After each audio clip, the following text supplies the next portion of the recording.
Hello, everybody, and welcome to a brand new Pillowcast.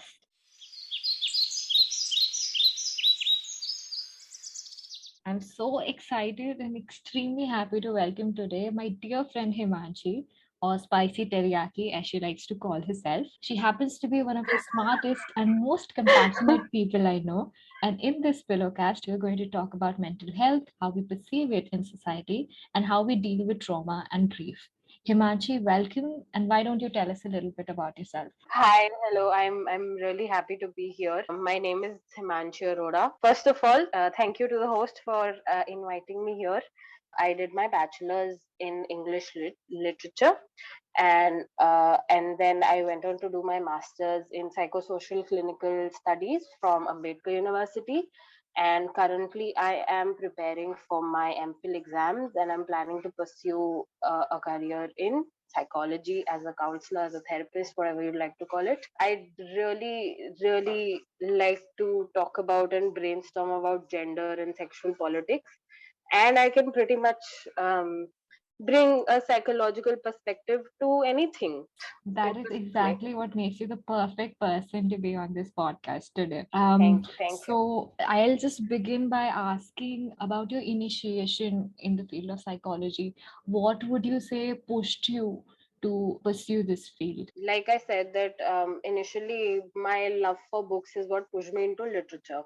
And during my 3 years, we were exposed to a lot of books, and not just fiction. We were also exposed to a lot of theories, a lot of philosophies, a lot of really great people who have literally changed the way we view history as we know today. We were exposed to a lot of Kant, Foucault, John Locke. He has literally talked about the mind being a blank slate. On top of these theories, we were also exposed to writers like Sylvia Plath and stories like The Yellow Wallpaper, wherein the feeling of being stuck is so palpable. Just the feeling of something is so wrong with the way this person is speaking, or something is so palpable, it's so tangible that you can almost taste it. And that aspect of mental health was probably what initiated my interest into psychology. Yeah, that's very, very intriguing. I'm immediately reminded of the book that Foucault wrote called A Madness in Civilization, where he traces the history of mental illness and how it was looked at in society. So during the Renaissance, there was a time when people with mental health issues were considered cosmic beings. And like very popular portrayals are of the clown in Shakespeare or the mad person who Mm. gives the most wise advices, and people listen to them Right. even though they are very unreasonable, but then the advices or the words that they speak, they come out being the most insightful into life and how we live it. Yeah, and then we move away from Renaissance, then mental health became like a disease or something that could be medically diagnosed, and that led Right. to the opening of the modern age, wherein we had asylums, we had all sorts of torture kind of techniques that came up. Right. So mental illness or mental health as we know it today is a very modern perspective on mental health, wherein we believe that suffering is in life, or suffering is everywhere around us. Suffering is just us breathing, us being living, breathing creatures. A few thousand years, a few hundred years back, this was not the case. If we were to go back to, say, like you said, the Renaissance or the Greek, I think it began with the mind body dualism, where people like Rene Descartes were talking about, is mind a separate entity? Is mind something out of our body altogether? Then we went on to a monotheistic aspect of the mind body thing, where we could now realize that mind is not something that's outside of you. Mind has very palpable and physical effects on your body, and these things became so much more palpable with the advent of industrial revolution coming in, the two world wars coming in, the soldiers with the PTSD, hysteria. So all of these things that were earlier looked at just as, like you said, demonic possessions, or in case of women, a very gendered perspective towards mental health, where if the woman showed symptoms of emotional instability, she was called a witch. And there were witch hunting and witch burning processions wherein thousands of women were burnt just because you were not behaving in a way that was at that point in time societally acceptable.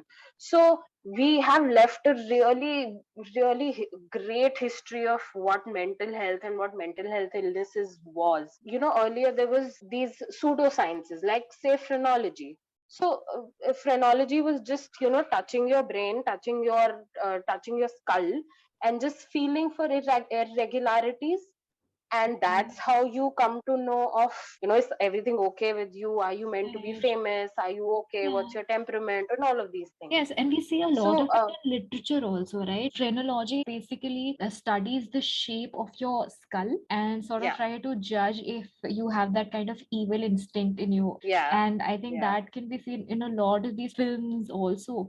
Animated film called Megamind. yeah, Protagonist in it is this purple alien kind of figure with a very weirdly shaped head. And it's true for Frankenstein also, and the various portrayals of Frankenstein where he does have a very weird head. So sort of projecting that kind of evilness.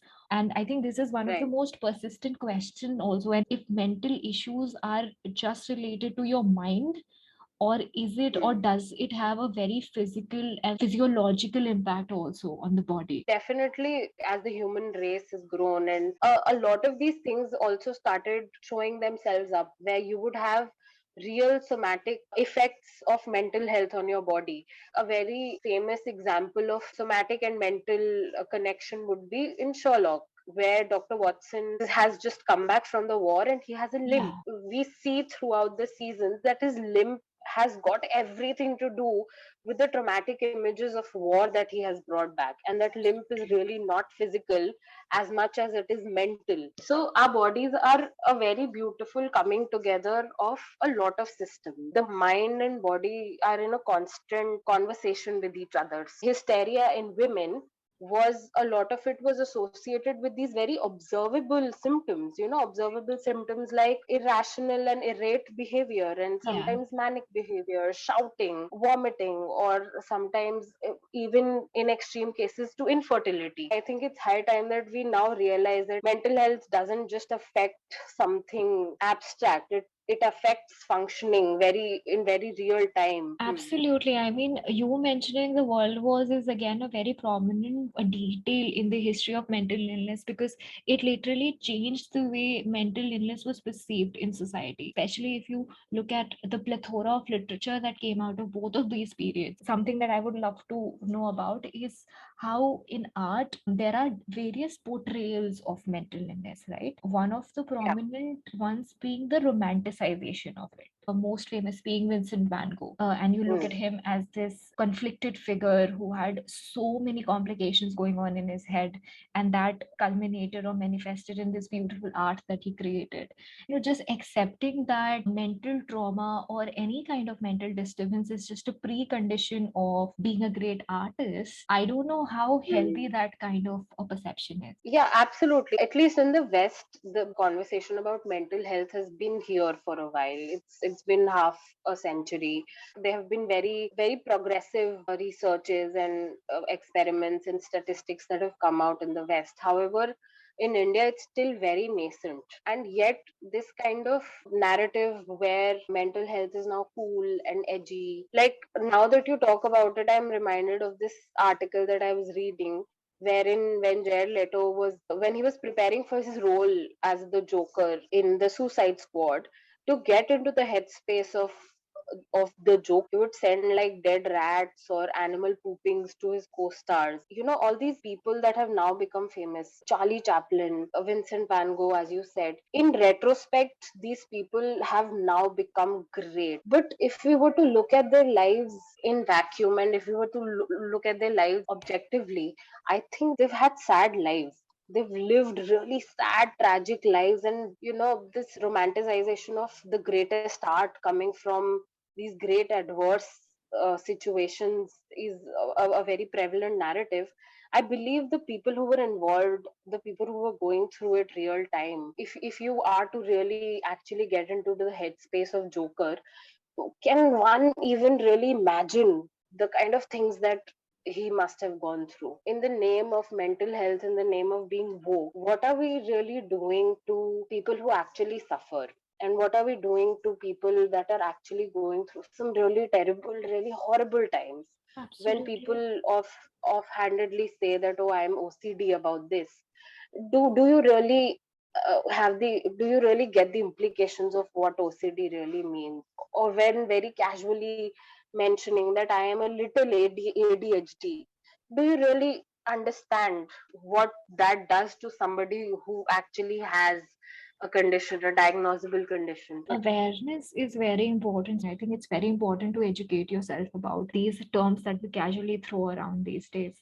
For Absolutely. everybody listening, we have listed some resources down below in the description box, so you can go and have a look at that.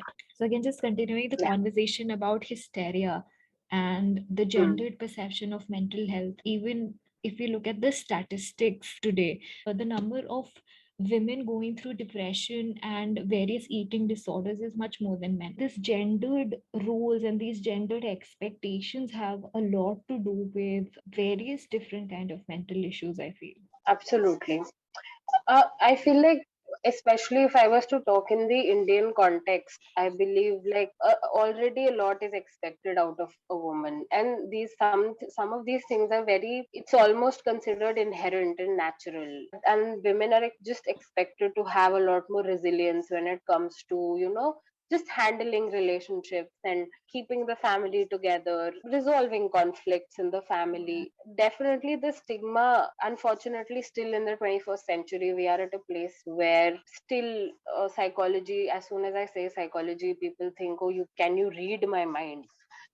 It's very, I feel like still there are such archaic views on what it means for holistic development and holistic wellness, which also includes the mind. And mind is a very big part of your life now. The kind of burnout that we are experiencing, the after effects of the pandemic that we are facing. Of course, there's a gender divide, and I really hope and wish that we somewhere in near future we are heading towards a direction where people can reach out, all genders, all minorities, every social ethnic group. Talking about event, I think one of this big giant gargantuan event that all of us collectively went through was the pandemic. For the past 2 years, it has been difficult for everybody of all age groups and also of different sort of backgrounds. And Mm. I personally feel like the kind of emotional impact that the pandemic has had on people has not been assessed yet. We Yeah. don't know the kind of collective trauma that resulted from the different lockdowns. And it's just, I feel like, and after that, mental health became one of the very prominent topics of discussion all throughout, not only the media, but also Absolutely. academic communities, right? And we started Hmm. to think in the right direction where we started talking about the access to mental health. I mean, is it accessible only to a certain kind of population? Can we reach out to people who Hmm. actually need it but can't afford it at the moment? Yeah, so definitely, like pandemic was one such event where suddenly the world stopped, and yet time kept on moving. When such an event happens in history, and we are still in the endemic stage of the pandemic, so the statistical and scientific research is going to continue to happen for another 2 decades. I feel like, because the long lasting effects of the pandemic, especially on mental health, can only be observed then over a long period of time. So, Absolutely. definitely, we can't even begin to fathom what such an event has done to us. Especially, one very interesting thing that happened was, for the first time, we experienced scarcity in the world of abundance, in Right. the world of constant information available on the internet, and everything being reported real time. We experience scarcity of gas cylinders, oxygen cylinders, hospital beds, medicines. Definitely, I would say this was something that's very traumatic for everybody. Having something, not having something, that's another thing. Not having something, and that fact is being reported to us constantly. And there were two aspects of it, right? people who were living alone, there was a spike in anxiety, a spike in depression. Yeah, Similarly, people who were living in families, and now families are now locked up in one home. So all of the issues that were long since forgotten, all of the dynamics that were long since hidden are now coming up, because all absolutely. of you are in each other's space, Yeah, right? So there would definitely so many variety of experiences. For some people, me, I would include myself in the last category. Some of us were experiencing ourselves for the first time in our lives, without any external stimuli, just sitting with us, with ourselves, without our friends, without anything happening in our external worlds, just us. And I think that was also a very scary thing, coming face to face with what you really are. absolutely. Especially when you're like used to being around activity all the time, where you're doing something all the time, or Exactly. you're surrounded by people, and then suddenly it's just you, and you actually have to face your thoughts and your own ideas, and that can be quite scary. You're very right. And I feel like scarcity is a very important word, and the other important word I feel is continuity. For example, now that we Mm, are getting out of the lockdown phase and where like everything is opening up, we are suddenly expected to continue with our lives as if nothing happened. And I sort of feel that we didn't take a moment to actually think about the things that we learned in the lockdown. There is no sense of reflection.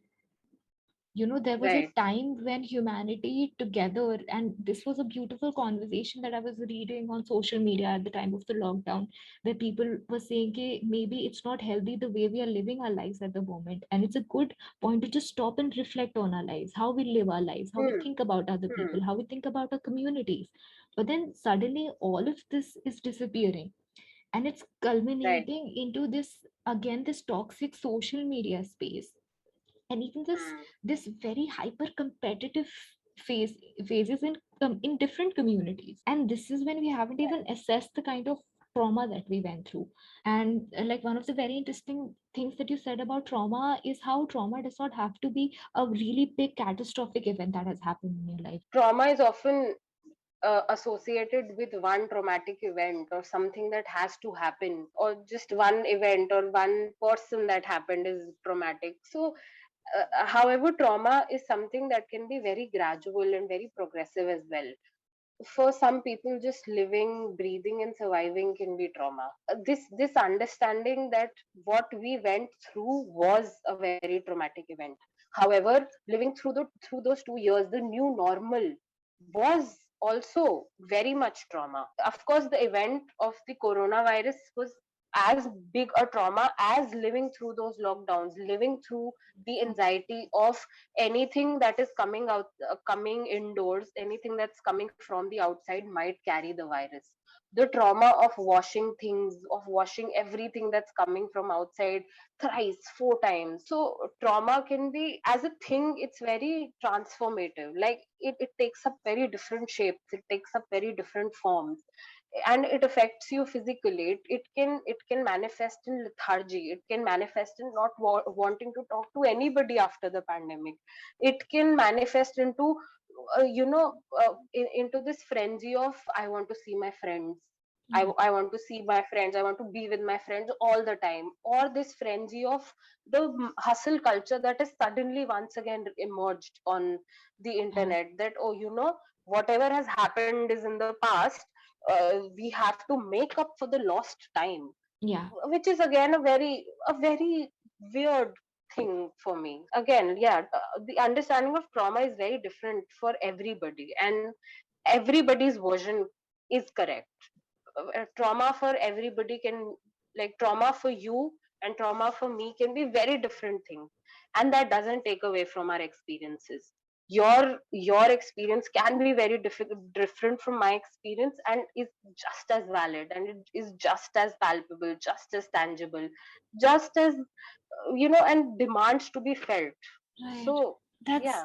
yeah, that's again a very important topic of discussion, because My question that I would want to put to you here is, how people are in the habit of comparing their grief or their problems. Like, I face this a lot, where if I have certain kind of anxiety, I am constantly told how there are people who have it worse than I have, and it is Hmm. supposedly meant to put things in perspective, where you feel that okay, you are better off than a lot of people, but then it never makes me feel better. It just makes me feel worse about everything, that there are people who are facing much graver issues than I am. So what do you think about that, that kind of constant comparing of not just trauma but also grief and problems even? You can't, just how you cannot put experiences on a quantifiable scale, that's exactly how you cannot place problems on a quantifiable scale. Like, there is no way possible that one person's problems can be compared to the other person's problems, because the way you experience things is very different. Just how everybody has a different footprint, just how many ways of experiencing things there are. So there's this very famous quote, and I'm forgetting who said this, but the same boiling water that softens the potato, hardens the egg. The situations could be very much the same, or even, similar to some people. However, the way each person perceives these things, the way each person experiences trauma, the way each person deals with it, the way ev- each person has a different level of resilience, a different level of resources, a different level of understanding, a different level of insight. These things are such big variables in determining your problems, and comparing them to the other problems. This is a very reductive approach that I believe is now very prevalent, that you are the sole driver of your life. Or, if something is going on in your life, in something is going wrong in your life, you are solely responsible. And I understand that you only have the onus of your life, but reducing a very palpable complex web of relations, a very complex web of social structures that we exist in, and just sweeping them aside, that person is doing well. We were in the same pandemic, but that person, recovered very quickly. Instead of motivating that person, there's just more frustration. It again puts a lot of undue pressure on the individual and the choices the individual makes, right? It is true that we have to bear the weight of our own choices, but then we shouldn't forget that our choices are also influenced by a lot of other things. A lot of variables going to play, your socio-economic Absolutely. reality, your current circumstances, or a million other things. Saying that the individual is solely responsible what happens to them, I don't think that's very fair, because at the end of the day, all of us are situated in a system. Instead of this being a motivating thought that you are responsible, you have a lot you can do, I feel like it's an unnecessary amount of pressure. In reality, you exist in such a big structure. Maybe some people need a push, maybe some people need to be told to relax, and maybe some people need a hug, and maybe some people need comfort. Like, mental health is, this is why it's so complicated, because it's never black or white. It's so gray, and so many different shades of gray. Everybody needs a very different, it's all to taste. Everybody requires a very different amount. And that's why I think it's good for everybody to just pause for a moment and reflect on their own emotions and seek help if you think you need it. Try to have a soft side for people who are having a hard time, because as you said, everybody's level of resilience is different. So just try to be compassionate with the people around you. Because we're talking about the individual, the other question that I wanted to ask you was about the therapist as an individual. Hmm. So I remember a couple of months ago, we were having this discussion where you said that your own personal ethics won't allow you to practice as a therapist at this juncture in your career, that you want to Right. pursue another degree so that you are more professionally sound to actually go into the field and work. So what role do you think personal ethics and morals play in the professional world of therapy? Oh, very. Like, this is such an amazing question, because the field of psychology, it's so much based on just practical skills, and wisdom. Again, this is a field that's not very quantifiable. There's not one scale where you measure certain therapist skills. This is something that comes with age. This is something that comes with just how many people you've talked to, just how many people you've reached out to, just how many people have sat you down and you've heard them with an empathetic ear. I feel like one of the very basic things in psychology that we are taught as people, that whenever you are sitting in the counselor's chair, the client, the person, the patient, his or her interests are what takes precedence over everything and anything else. If, say, in the therapeutic space there is an impending conflict, a therapist should always exist in the space of multiplicity. It should not be an either or situation where it's either your perspective is correct or mine. It always has to be a both hand perspective, while being completely professional, while being in that space where professionally I cannot influence your perspective and in no way call it wrong or call it or demean it in any way. If there is a scope of, say, change, then that has to be very gradual and very, it has to have a progression, a very gradual progression, and it has to happen naturally. If there is a scope on both sides, say, that the therapist perspective also has the capacity to change, and so does the patient, this is something that will happen through dialogue over a period of a lot many conversations, and never forced, never time bound. So definitely therapy as a space is very fragile, because you are handing your emotions, you are being completely bare in front of another person. So definitely knowing that the other person values and regards your experiences, your perspectives with the same amount of respect, that's very important. Unfortunately, the only way you can know is through trial and error. Finding your therapist, or finding the therapist that you feel comfortable with, is a very trial and error method. It takes a few 2 or 3 sessions to build rapport. You will be able to gauge in the matter of 2 sessions whether you're vibing with the person. If somebody's aura, if that aura lets you share things, if things start automatically coming up, great. As a therapist, of course, like I said, that I also did my degree in the pandemic time, and I personally don't feel as if I'm ready. I The kind of clinical supervision that was required did not happen during the pandemic. I feel like I am not in that headspace right now to take up therapy, which is why I want to do another degree, take up more training, and then get into the field. I think So that speaks for your yeah. own ethics and your strong moral compass, which is very reassuring to me. And thank you for answering that question so lucidly. And I feel a lot of people who are listening to this podcast will have a lot of insights into the world of mental health from somebody who is going to be in this field professionally. Lastly, I think concluding this entire conversation, I would ask you if there is somebody who is going through any kind of mental distress, do you have any advices for them that they can practice in their day-to-day lives?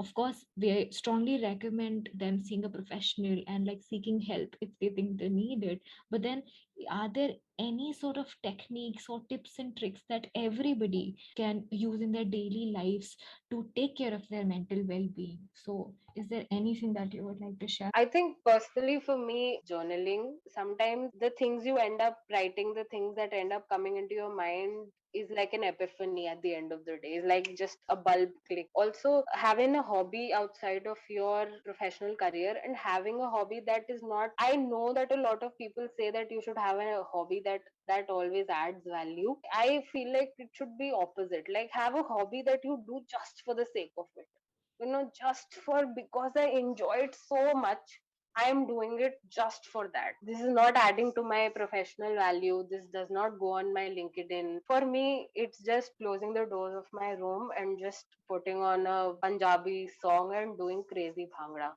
and that's it. And it's just a like fun 5 minute thing, but I feel like it refreshes me. And obviously, if at all I feel like, even if you're not going through a mental illness, like a diagnosable illness, I feel like everybody should go see a therapist, everybody and anybody, because therapy is just like a conversation with yourself.